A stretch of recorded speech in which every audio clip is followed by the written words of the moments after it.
여러분, 혹시 이런 경험 있으신가요? 한 달 동안 열심히 일했는데 통장에 남는 건 없고 카드 청구서만 보면 한숨이 나오는 경험 있지 않으신가요?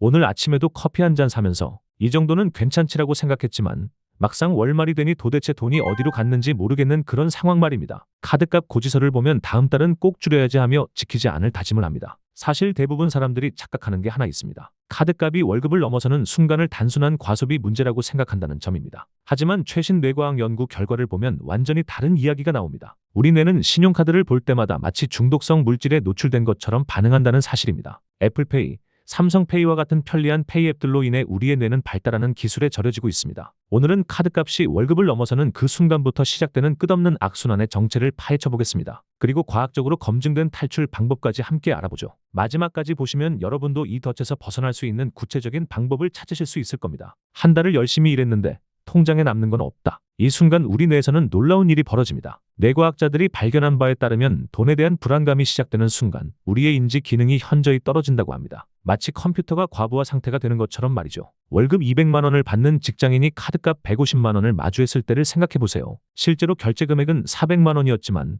할부를 해서 150만 원이 나왔습니다. 그 순간 뇌는 나는 돈을 벌지만 가난하다는 모순된 신호를 받게 됩니다. 이때부터 돈은 단순한 생활 도구가 아니라 내 인생을 평가하는 점수표가 되어버립니다. 특히 20대 후반, 30대 초반이라면 더욱 심각합니다. 주변 친구들은 결혼 준비를 하고 SNS에는 신혼여행 사진이 올라오는데 정작 나는 이번 달 카드값도 감당하기 어려운 상황이라면 이런 상대적 박탈감이 뇌의 스트레스 반응을 더욱 증폭시킵니다. 뇌는 생존을 위해 당장의 위험부터 해결하려고 하는데 이 과정에서 장기적 판단력은 크게 떨어집니다. 결국 더 나쁜 선택으로 이어지는 악순환이 시작되는 거죠. 그런데 이 모든 게 어떻게 시작된 걸까요? 소비는 대개 거창하지 않습니다. 아침에 일어나서 출근길에 마시는 아메리카노 한 잔, 점심시간 동료와 함께 아무렇지 않게 외식 한 끼와 디저트, 퇴근 후 피곤해서 고생한 나를 위해 주문하는 치킨 한 마리, 주말에 집에서 보는 넷플릭스, 유튜브 프리미엄, 디즈니 플러스. 이 모든 것들이 각각은 작아 보이지만 합쳐지면 월급의 상당 부분을 차지합니다. 그런데 여기서 뇌가 저지르는 큰 착각이 하나 있습니다.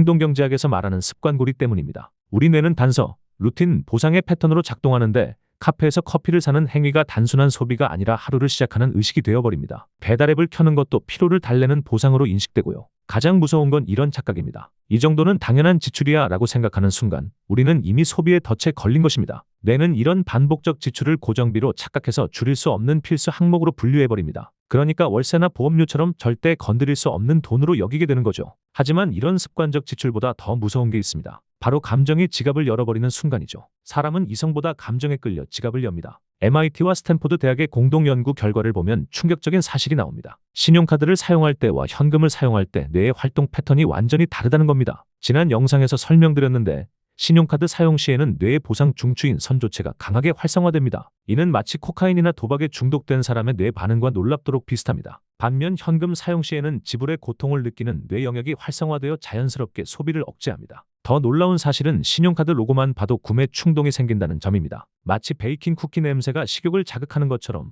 카드 자체가 소비 욕구를 불러일으키는 신호가 되는 거죠. 카드가 많으신가요? 이런 감정은 카드에만 국한되지 않고 물건으로 번지게 됩니다. 특히 감정이 격해진 상태에서는 이런 현상이 더욱 심해집니다. 직장에서 스트레스를 받은 날, 상사한테 혼난 날, 연인과 싸운 날은 어떨까요? 이런 날에는 오늘은 나를 위한 선물이라는 명목으로 평소보다 훨씬 많은 돈을 씁니다. 외로울 때는 OTT에 접속하고 배달을 주문하고 우울할 때는 명품 가방과 평소에 못 산 게임기나 전자제품을 장바구니에 담습니다. 이런 소비는 순간적으로 기분을 좋게 만들어주지만 청구서가 날아올 때는 더 깊은 후회와 자책을 남깁니다. 결국 감정 소비는 마음을 달래지 못한 채 지갑만 비우는 결과를 낳죠. 그런데 정말 위험한 건 이런 감정 소비가 한계에 다다랐을 때입니다. 그때 카드사가 속삭이는 달콤한 유혹이 등장하거든요. 모든 게 버거워진 순간 카드사가 제안하는 리볼빙 서비스가 눈에 들어옵니다. 리볼빙 서비스는 카드값을 나눠서 낼 수 있게 해주는 대신 무시무시한 이자를 받습니다. 평소에는 문자로 와도 무시하던 그 옵션이 한계에 몰린 순간에는 마치 사막의 오아시스처럼 느껴집니다. 이번 달만 조금 나눠서 내면 되겠네.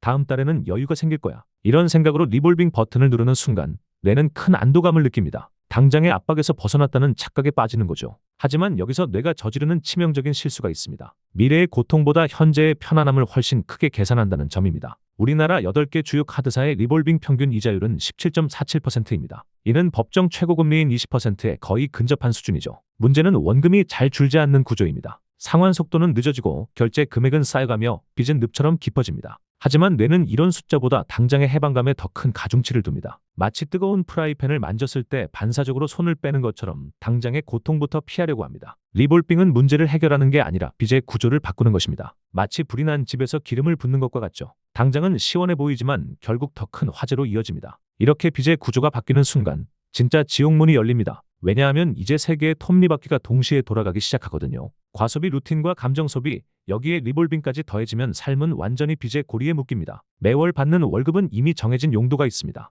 월세, 통신비, 보험료 같은 고정비가 먼저 빠져나가고 리볼빙 이자도 자동으로 빠집니다. 그러고 나면 실제로 쓸 수 있는 돈은 생각보다 훨씬 적어집니다. 그런데 생활비는 줄어들지 않죠. 어제까지 마시던 커피를 갑자기 끊을 수도 없고 점심을 굶을 수도 없고 친구들과의 약속을 모두 취소할 수도 없습니다. 결국 또 다른 카드를 꺼내들거나 추가 대출을 알아보게 됩니다. 이때 우리 머릿속에서 벌어지는 일이 정말 끔찍합니다. 행동경제학 연구에 따르면 만성적인 부채는 인지 기능을 손상시키고 의사결정 능력을 떨어뜨린다고 합니다. 빚 걱정이 머리를 꽉 채우고 있어서 다른 중요한 결정을 내릴 여유가 없어지는 거죠. 마치 상사한테 혼날 일이 있을 때 하루 종일 그 생각만 나서 다른 업무에 집중이 안 되는 것과 같습니다. 그래서 빚에 쫓기는 사람일수록 눈덩이처럼 불어나는 또 다른 함정에 빠지게 됩니다. 판단력이 떨어진 상태에서는 높은 이자율의 대출도 좋은 선택으로 보이고 당장의 현금 흐름만 생각하게 됩니다. 이런 식으로 빙빙 돌다 보면 돈도 사라지고 마음의 평화도 함께 날아갑니다. 그런데 정말 여기서 벗어날 방법은 없는 걸까요? 다행히 탈출구는 존재합니다. 그리고 생각보다 거창하지 않습니다. 한 달만 아침 커피를 끊어보자. 이번 주는 배달앱을 사용하지 말자. 쓰지 않는 구독 서비스 하나를 정리해보자. 이런 작은 멈춤이 모든 것의 시작입니다. 뇌과학적으로 보면 기존 습관을 깨는 가장 효과적인 방법은 패턴 차단입니다. 커피를 사러 가는 길목을 바꾸거나 배달앱을 스마트폰에서 삭제하거나 카드를 지갑에서 빼서 다른 곳에 보관하는 것처럼 말이죠. 삼성페이는 체크카드만 등록해보세요. 특히 현금 사용을 늘리는 것이 정말 효과적입니다. 연구 결과에 따르면 현금을 사용할 때는 평균적으로 12%에서 18%까지 적게 소비한다고 합니다. 일주일에 하루만이라도 현금으로만 생활해보세요. 그리고 가장 중요한 건 감정을 기록하는 것입니다. 돈을 쓰기 직전에 감정 상태를 간단하게라도 메모해보는 거죠. 오늘 상사가 화를 내서 기분이 안 좋다. 친구가 명품 가방을 사서 부럽다. 혼자 있으니까 외롭다. 이런 식으로 기록하다 보면 자신만의 소비 패턴이 보입니다. 어떤 감정일 때 지갑을 여는지, 어떤 상황에서 충동 구매를 하는지 파악할 수 있죠. 패턴을 아는 순간 그 패턴을 바꿀 수 있는 힘이 생깁니다. 그 순간부터는 더 이상 돈이 여러분을 끌고 다니지 않습니다. 멈추는 용기가 삶을 다시 앞으로 돌려놓습니다. 오늘 영상의 핵심을 딱 세 줄로 정리하면 이렇습니다. 첫째, 카드값이 월급을 넘는 순간은 뇌의 인지 기능이 떨어지는 신호입니다. 둘째, 소비는 습관과 감정에 의해 좌우되며 신용카드는 이를 더욱 부추깁니다. 셋째, 작은 패턴 차단과 감정 기록만으로도 충분히 변화를 만들 수 있습니다. 여러분은 어떤 순간에 가장 많은 돈을 쓰시나요? 그리고 그때 어떤 감정이었는지 기억나시나요? 댓글로 여러분의 다양한 경험을 나눠주세요. 오늘 영상이 도움이 되셨다면 구독과 좋아요 부탁드리고 알림 설정까지 해주시면 앞으로도 영상을 제작하는 데 많은 힘이 됩니다. 감사합니다.